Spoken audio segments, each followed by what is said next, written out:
Today we're going to talk about solving multi-step equations. So remember, when you solve a multi-step equation, the very first thing you want to do is to simplify everything on each side, if necessary. If they're already simplified, that's fine. But any kind of loose like terms that are not together, get them all together on both sides before you start moving things from one side of the equation to the other to isolate the variable. Then, after that step, you're going to use the inverse operations to isolate the variable. So remember, when we use our regular order of operations, we always talked about using PEMDAS or GEMDAS. GEMDAS. G for groupings, E for exponents, multiplying and dividing for the D, the M and the D, and A and S for addition, subtraction. The inverse operations, we're going to be using the opposites of our operations in the reverse order, or SADMEG. So we're going to kind of do addition, subtractions first, multiplying and dividing second, our exponents, and then lastly our groupings. So here's the first example. So we're again looking at the idea of drawing a line down the middle, just so we can see what that should look like. Then the x. The x, remember, is sitting right here. I just like to have the habit of drawing that x with a little circle so I know everything else has to get away from it to get to my answer. There's nothing for me to combine on either side. Both sides are already completely simplified. Remember, I can't put x's with the plain 13s. So this is where we then use our inverse operations in reverse order. So looking at the two operations I see here, I see a multiplication, the 2.5 times x, and then I see a minus 13, or for subtraction. So in regular PEMDAS, we would obviously do multiplication, then subtraction. But we actually do the reverse in the GEMDAS, now SADMEG. So to move the 13, I'm actually going to do plus 13 first. So I need to move the 13 across first to get that away. That's going to leave me with 2.5x equals, and if I do the other side, I get 15. Now I just have one step to go. Hopefully we're good with that one. We would say divide both sides by 2.5.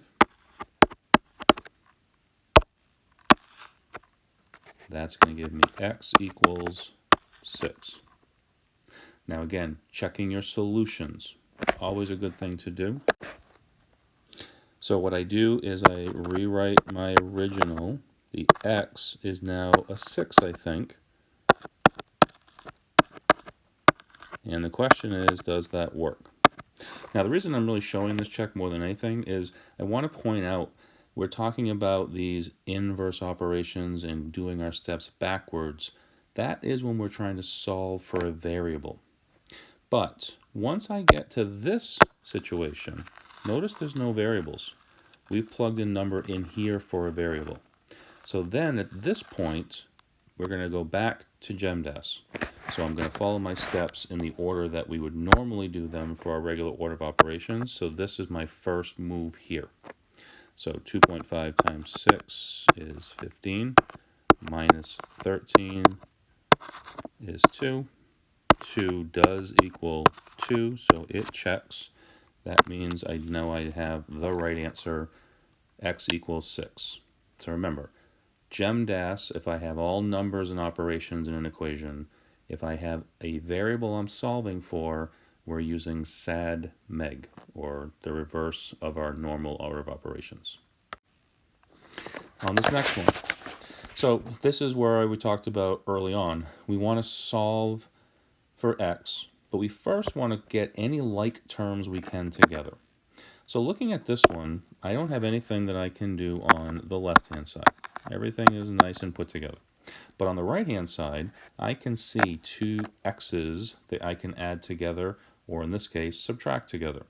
So like terms can go together. 9x minus 6x equals 3x plus 15. There's nothing else that I can do to combine, so this is when I would shift into our solving. Again, I would say there's my x that I'm solving for. On the right-hand side, I see multiplication with 3 times x and addition. So again, in SADMEG would tell me that the first thing I do is take care of the plus 15 by subtracting 15. That will leave me with the 3x equals negative 27. And now I can take care of the 3 times x by dividing by 3 on both sides to get x equals negative 9. Now again, I do want you to still notice this. This is still something that you need to show, all of these steps. Some of us might think I can do that in my head. I don't need to show the 2 3's. We need to show all these steps. Okay? So again, if you were to run this right through your equation back up at the top, I would always run through the original equation. So in this case, don't just do the first line that's negative 12 equals 3x plus 15. Because what if you made a mistake? What if somehow you did 9x minus 6x is 2x? Then your answer would work in that case if you started at the second line. But it needs to work in the original line. So you do want to make sure that when you go back and do a check, I would need to say 9 times negative 9 minus 6 times negative 9 plus 15. This is where we would need to do the check. So we would get negative 12 equals negative 81 plus 54 plus 15. There's an 8 right there. Then I get negative 12. Does that equal negative 81 and 54 is negative 27 plus 15. So yes, negative 12 equals negative 12. It works. I know it's the right answer. Always check in your original equation before you've started combining things, distributive properties, whatever else you're doing. So on this next one, I'm going to show you 2 ways to solve this one. So this one probably very much, for a lot of us, looks like distributive property. And that is definitely one of the ways that I would solve this. So that is one way that we will definitely look through this one. But there is another way, and I want to just kind of show you what that looks like in a minute. So number 1, we'll do this one with a distributive property. So I have 2 times 1 minus x plus 3 equals negative 8. So with my distributive property, hopefully we all remember, first number times the first inside number would be 2.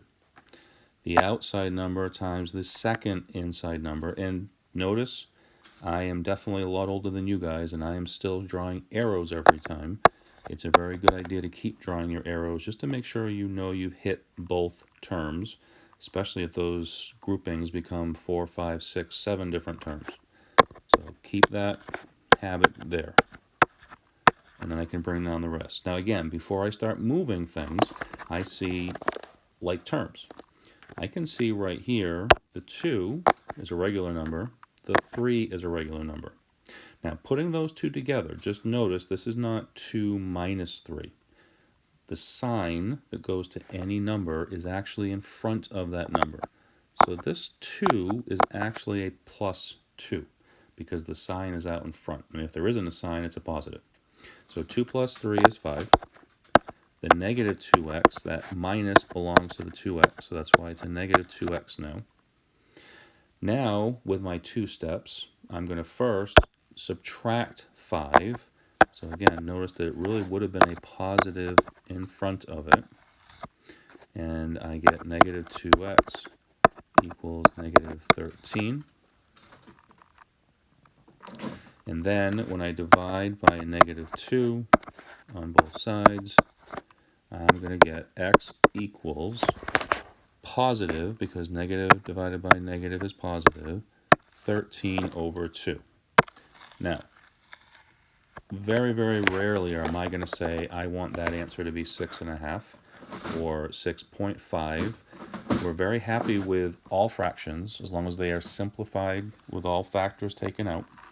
Leave them as impropers if they are still improper, like 13 halves, but we are very happy with 13 halves. So here's the other way. So the other way that I can solve this. The other way that I can solve this is I could treat this expression 1 minus x as a single thing. So what I mean by that is, if I was to write this out,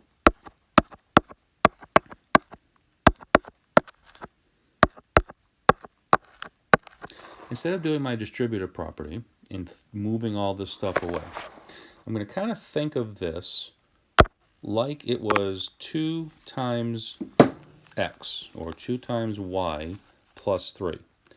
It's not just one single variable, but I'm going to think of it as one multiplication here and an addition over here. So with that in mind, how I would do this method would be, my first move, instead of distributive property, is going to be just, let's move that 3 across, because we very clearly see a multiplication of 2 times the group. So the next line would be 2 times 1 minus x equals negative 11.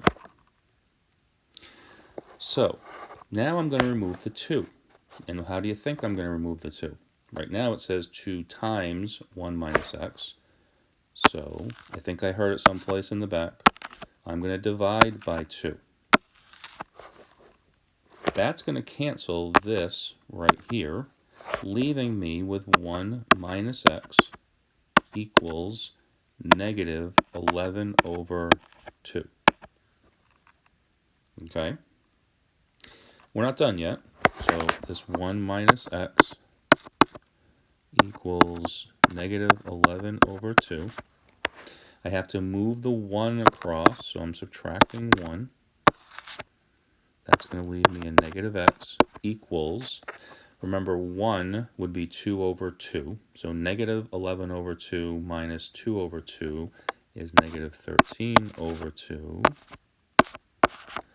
And then when I divide by the negative 1 to make negative x become a positive x, there's the 13 over 2 that we got in the distributive property method. Now some of us will like this one, the other people will like the distributive property. I don't really have a preference, to be honest. If you're good with one way or the other, again, the only thing I am going to say is I will want to see the steps that you show me how you get to the answer. Both of them are effective, both of them are perfectly fine.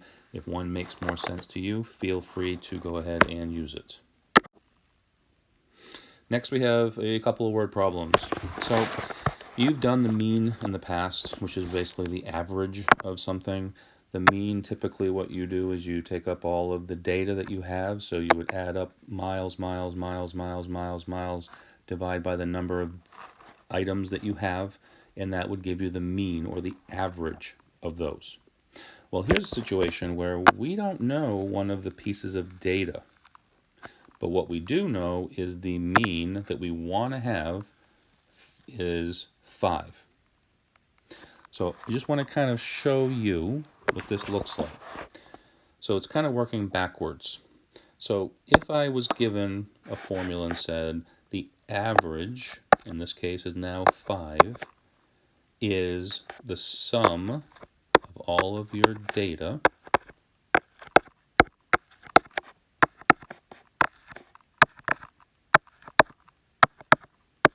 So I'm just going to add all the day's data that we were given, divided by the number of pieces of data. Sometimes this is where we can get caught. So if I look over here and I say, oh, well, I only have 4 numbers. I don't want to divide by 4, though. There's actually a 5th number that we don't know. So when we say we're dividing this to find the mean, it's not the mean of 4 days. It's the mean of 5 days. Okay? So, first we want to combine things. So I can see a bunch of numbers up at the top that I can combine. So 3.5 and 5.5 is 9, plus 5 is 14, plus x and I would have a 5 in the denominator. Now, we don't draw this, but remember all numerators are really a group together, so I'm going to think of that as a grouping or parentheses. The reason I'm doing that is because in SADMEG, the parentheses or groupings would be last, so I'm going to take care of the division I see. So I can see a division sign right here, or a fraction bar. So remember, to undo division, we would do multiplication. So if I draw the little multiplication parentheses, I'm going to multiply both sides by 5. And that's going to cancel these 5s on the right, which is what we want. So what I'm going to get is 25 equals the group, which is now 14 plus x. So if I have 25 equals 14 plus x, I simply need to just then subtract the 14 to get x equals 11. So what does that 11 represent? We can't just leave it like that. We have to put a label to it. So it basically is 11 miles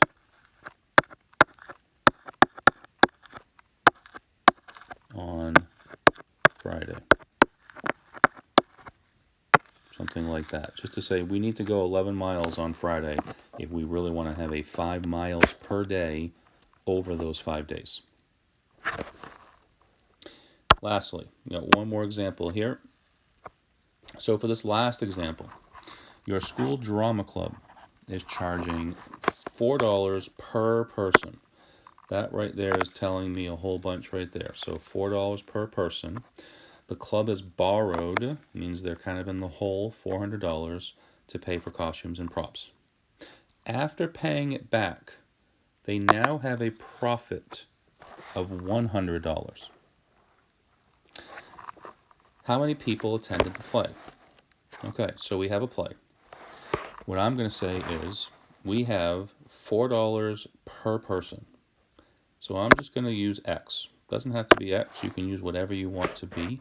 We're going to call x, this is called defining my variable, is the number of people. So thinking about the money involved here. If each person that walks in pays $4, 4x would tell me how much money we brought in for people walking through the door. If it was 10 people, we brought in 40. If it was 100 people, we brought in 400. But we had borrowed $400, so that's a negative. We have to pay that back at some point. Then, after paying all of that back, we had a profit, which is a positive, of $100. So this equation would give me, just looking at the money part of it, I have some amount of money times for each person walking through times some number of people, that after I subtract the 400, I still have $100 of profit. So once I have this, now it's easy.